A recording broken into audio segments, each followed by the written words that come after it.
What's up everybody, my name's Thomas with World Animal Foundation. Today we're going to do a breakdown and comparison of wired buried fences and GPS wireless fences.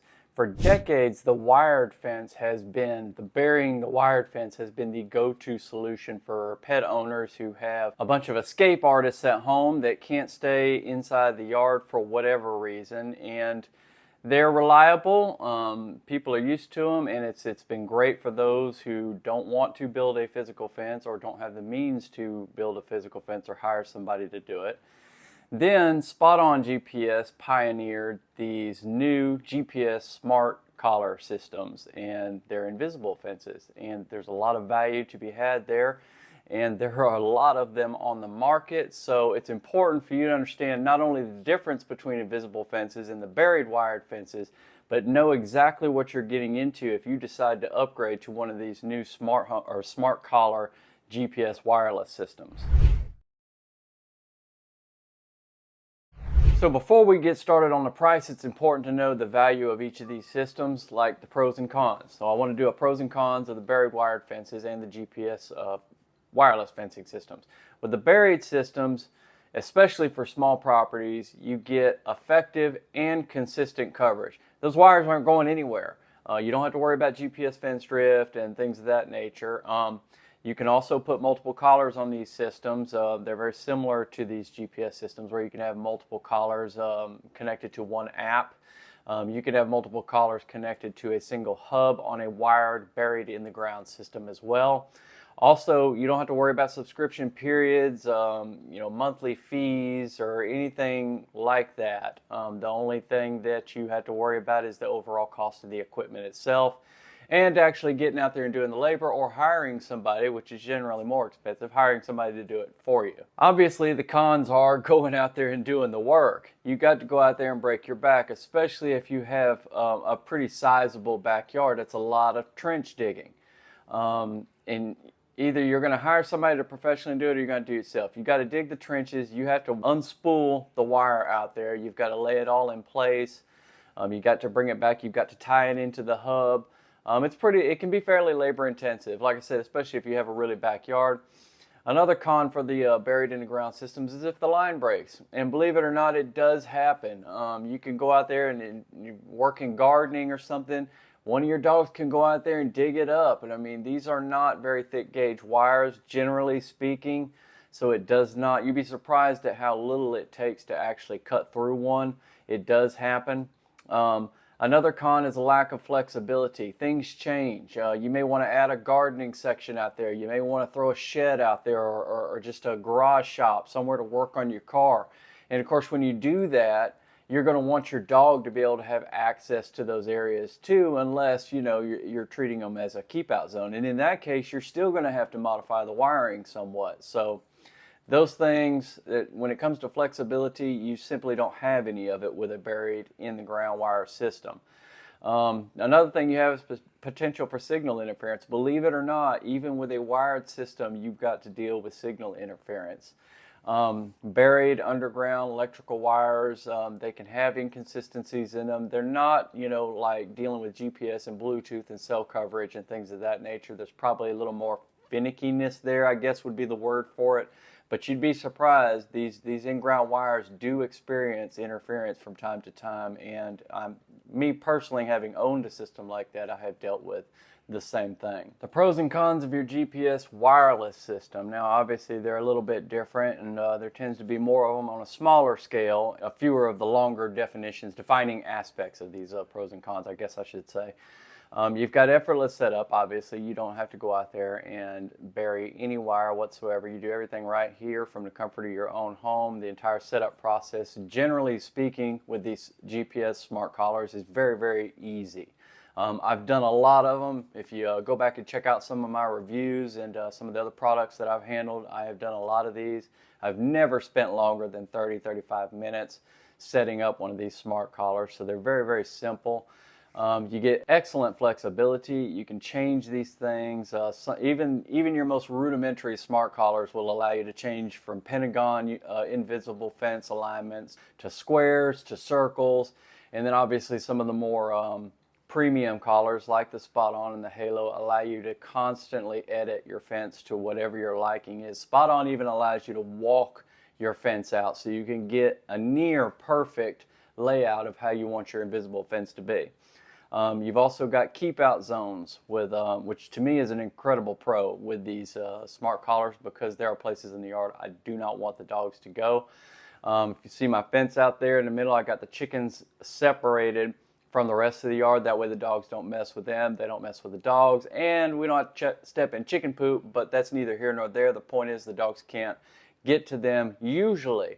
Now, the dogs can push into that fence out there because it's just chicken wire and get over there, but the fact is I changed my containment zone, the keep out zone, so that they could no longer go past that border. If they approach that chicken fence, the collars go off on them. You've got the peace of mind with the tracking. That's something you don't get with wired in-ground fencing systems, because if your dog somehow gets past the system, or if the system malfunctions and your dog escapes, you cannot do any tracking unless you have a smart collar of some sort. The aesthetics are obviously unmatched because there's nothing to look at. It's just your yard. You don't have to add anything to it. Some of these collars look pretty cool. Some of them are a little bulky, like your SpotOn here. You know, it's my favorite collar. Probably not the prettiest thing in the world, but that's really all you're looking at. You're not, you don't have to put anything crazy out there or wild, or set up any poles or any kind of weird fencing or anything. Everything looks just like your yard. You don't have to change anything. For huge areas, another big pro here is huge areas, it's much more cost effective to use these smart collars because you don't have to lay out all that wiring. You don't have to hire anybody to do all of that for you. You don't have to do all of that extra labor by yourself. As far as the cons, obviously GPS accuracy is one of the biggest issues that faces smart collars in the world today. You have such a thing called fence drift. I've mentioned it in previous videos. And that just means that GPS is not 110% perfectly accurate all the time. You will experience a little bit of fence drift outward and inward. So it's important to go with a smart collar that is going to be as efficient and effective as humanly possible. To me, that is the SpotOn. I've never had it fail outside of a 4 foot to 5 foot range. Now, lightning storms, things of that nature may change things, but most people aren't going to be putting their dogs outside during heavy lightning storms, and I personally have not experienced any issues with lightning storms and things of that nature. Property size does matter. That's why SpotOn recommends using a 1/2 acre yard or larger, and the invisible fence recommends a 3/4 acre yard or larger. If you get any smaller than that, it becomes confusing for everything because of that fence drift problem. And obviously the other con is charging up. You got to keep these things charged. They've got decent batteries in them, but you're looking at 24 hours tops unless you're using one of the cheapies like the Tractive collars, which some of them are pretty decent, and they can last a lot longer. But that's only because they're not doing nowhere near as much as what the SpotOn and the Halo and the invisible fence collars are capable of. They lack those capabilities. So. All right, when it comes to comparing the actual costs and doing a cost breakdown of these things, it's important for you to look at the upfront costs and the long-term costs that you get from using either of these systems. Buried wires mean the larger your system, the more you're going to spend. So basically what I'm saying is the more acreage you have to cover, the more savings you will get from like a SpotOn system or a Halo system, because that's, you know, obviously if you're burying wire, the longer or the larger the yard, the more material costs that you've got to bear. And then of course there's the repair work. Anytime you have to deal with repairs on that fence, you got to get out there, dig it up, find it, make sure it's not broken. I mean, places where you got moles or anything else that could, or voles, anything else that could get up in that stuff. I mean, there's just no telling. Like I said earlier, wired systems will break at some point. They do. It does happen, and it's kind of surprising when it does, but it does happen. And obviously, you'll have to repair those systems. Now, in general, you can go out there and just tie the wire together and re-insulate it again, and it's generally good. But there are occasions when those expenses can be even worse, especially if something goes wrong with the hub at the house or something along those lines. Then obviously you've got the installation process, paying a professional. If you're going to pay a professional to come out and do it, especially if you have a large property, that gets more expensive the more labor that's involved. So the initial investment for a GPS smart collar is generally higher, though not always, but that will turn into savings over time, especially if you have a sizable property.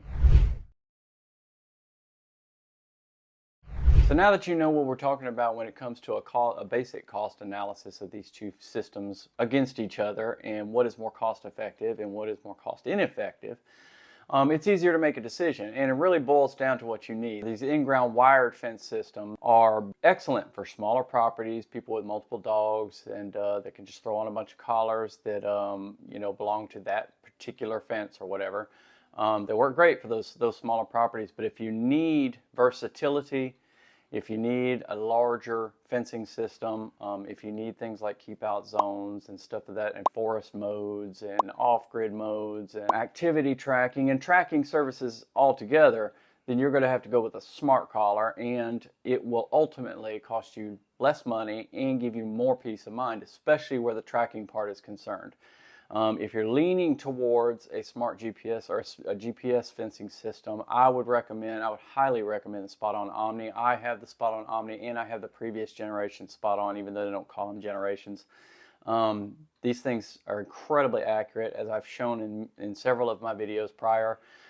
They have keep out zones, forest mode. They even have off-grid mode for those of you who travel a lot and just need to set up a quick fence wherever you stop, and it will effectively contain your dog. I highly recommend it. The SpotOn GPS system, to me, so far, out of all the testing I've done, has been the single best system out of the bunch. Yes, it does cost the most up front, but there's a reason for that. You get what you pay for in this world, and the SpotOn is a prime example of that.